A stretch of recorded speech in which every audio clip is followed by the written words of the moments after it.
E aí, galerinha, como é que vocês estão? Sejam bem-vindos a mais um vídeo do canal Fisiologia Virtual.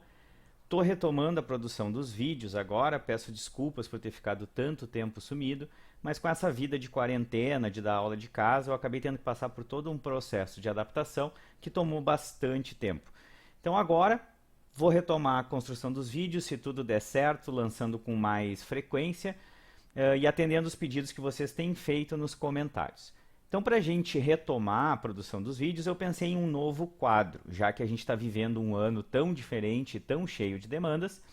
Pensei em um quadro alternativo, que é esse quadro Drops de Ciência. Levar para vocês um pouquinho de conhecimento científico e o foco desse quadro vai ser falar para vocês em vídeos rápidos sobre algum tema relevante. Nada mais relevante para a gente começar do que falar dos testes para SARS-CoV-19, já que a gente está vivendo isso como uma constante em nossas vidas. Então eu montei um videozinho rápido aqui para a gente falar sobre os diferentes tipos de teste. Vocês devem estar sendo bombardeados o tempo todo com algumas siglas como RT-PCR, IgG, IgM, antígeno, biologia molecular, ou seja, uma série de siglas e nomes e a gente não sabe para que eles servem e a gente não entende que teste tem que ser feito em qual momento e o que cada teste me diz. Então esse vídeo aqui tem como objetivo esclarecer isso. Então se vocês estiverem prontos, vamos lá.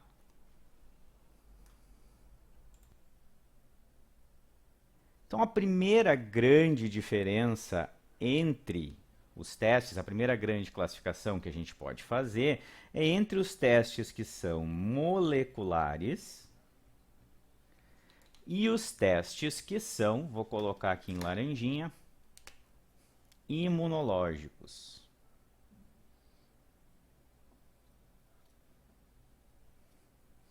Qual é a diferença básica entre testes moleculares e testes imunológicos? O princípio do teste molecular é a pesquisa de material genético. Então aqui eu busco material genético. DNA, RNA, no caso desse vírus, eu quero RNA. Ácido ácido ribonucleico, né? Não o desoxirribonucleico, que seria o DNA. E nos testes imunológicos, eu estou buscando ou antígeno, ou seja, alguma proteína do vírus que seja detectável, ou eu estou buscando no paciente, na pessoa que infectada, que está sendo diagnosticada, anticorpo. Antígeno é a proteína no vírus, anticorpo é aquilo que a gente produz para combater esse vírus. Então, quando a gente ouve falar no teste de PCR, RT-PCR, a gente está falando em um teste molecular. Quando a gente está falando em ver se esse paciente já tem IgG ou IgM, a gente está falando em teste imunológico. Beleza? Então essa é a primeira grande diferença. Os testes rápidos, eles são testes imunológicos. Aquele teste que eu faço um furinho na ponta do dedo para coletar o sangue e colocar ali no equipamento que parece, naquele testezinho que parece um testezinho de gravidez, é o teste imunológico. Beleza? Essa parte ficou clara? Então vamos seguir.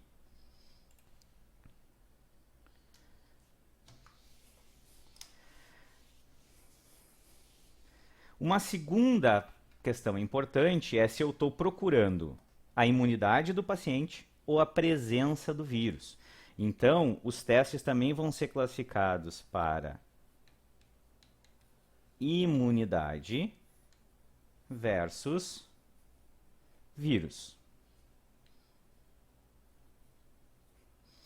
Se eu quiser pesquisar a presença do vírus, o padrão ouro o teste mais adequado, principalmente nas fases iniciais da infecção, é o molecular por RT-PCR. Esse RT-PCR, ele vai ser ótimo para diagnosticar no início. E eu preciso de um swab, ou seja, eu preciso coletar material das vias aéreas. Então, nesse caso aqui, a gente vai tentar coletar o material via nariz da pessoa, né, nasofaringe, ou orofaringe, sendo que nasofaringe, pelo nariz, aquele que incomoda e dá vontade de vomitar, é o com melhor sensibilidade. Se eu quiser melhorar ainda, eu coleto das duas narinas lá atrás, que aí eu vou deixar esse swab mais rico em material para eu conseguir detectar. Outra forma de eu detectar o vírus é por um teste imunológico de pesquisa de antígeno.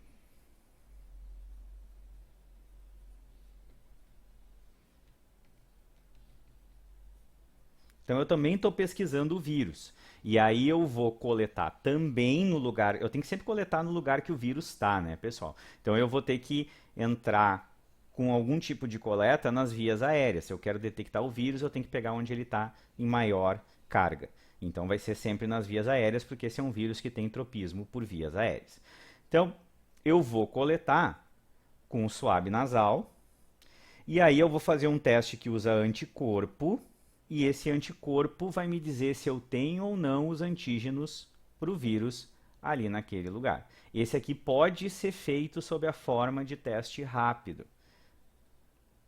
Se eu tiver um kit que detecta o antígeno, é a mesma lógica do kit para detectar a imunidade do paciente. Então poderia. Só que ele é menos sensível e menos preciso do que o RT-PCR. Para pesquisar a imunidade do paciente, eu posso ter o teste para IgG ou IgM ou teste combinado para os dois. IgM me indica início de infecção.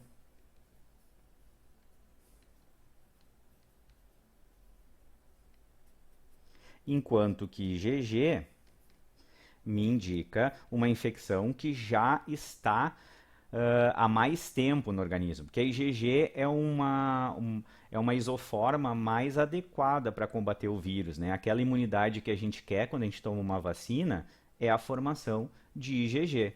Então, IgG significa que eu já estou há mais tempo, faz mais tempo que eu tive contato com o vírus, né? É um indicativo disso, e que provavelmente o período de infecção já está no fim ou já passou. Enquanto que IgM é um período inicial, mas mesmo assim não quer dizer que eu ainda esteja com o vírus, ou se eu tiver IgM negativa, que eu não tenho vírus. Eu não estou pesquisando o vírus nesse caso, eu estou pesquisando a imunidade do meu paciente. Então eu vou usar como referência aqui para os tempos de detecção, que é para a gente finalizar, a partir de quanto tempo eu consigo fazer cada exame, um artigo que eu vou deixar referência para vocês. É o artigo desses caras aqui. Ó. O link vai estar na descrição do vídeo. A partir de 4 a 5 dias de infecção, eu já começo a produzir IgM. IgM já começa a ser detectável segundo esses caras.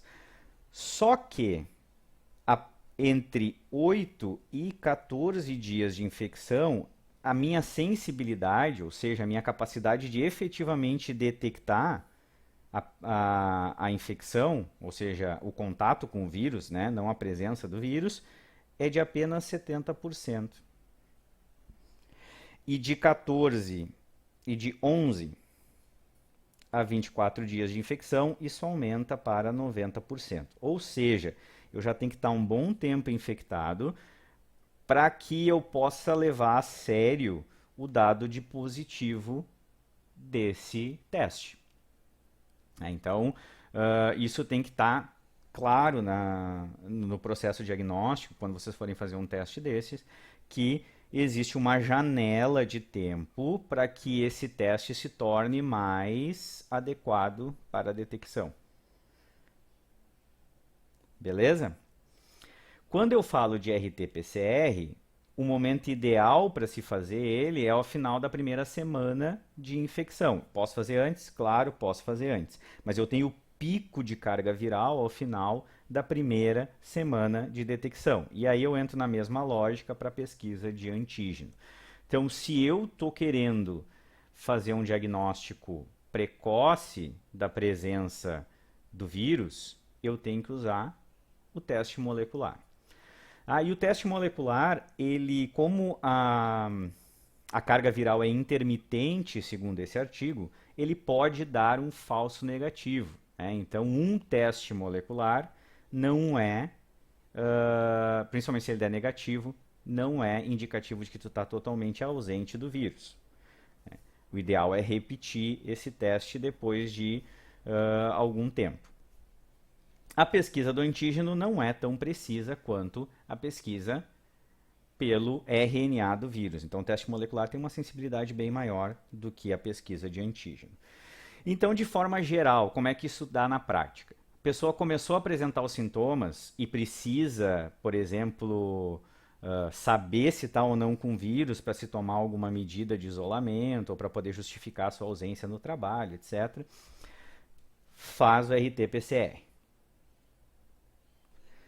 Passei lá, tive sintomas, consegui ficar 24 dias isolado, 25 dias isolado, e quero saber se efetivamente era Covid, se eu fiquei com alguma imunidade para isso, eu faço a pesquisa de IgG.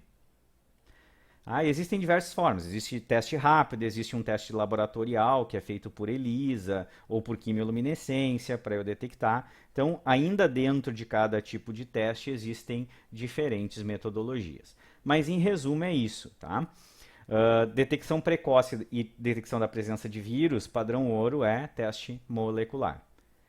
Detecção do contato prévio com o vírus, deixando o anticorpo, eu uso o teste imunológico pesquisando IgG e IgM. Lembrando dos prazos, né?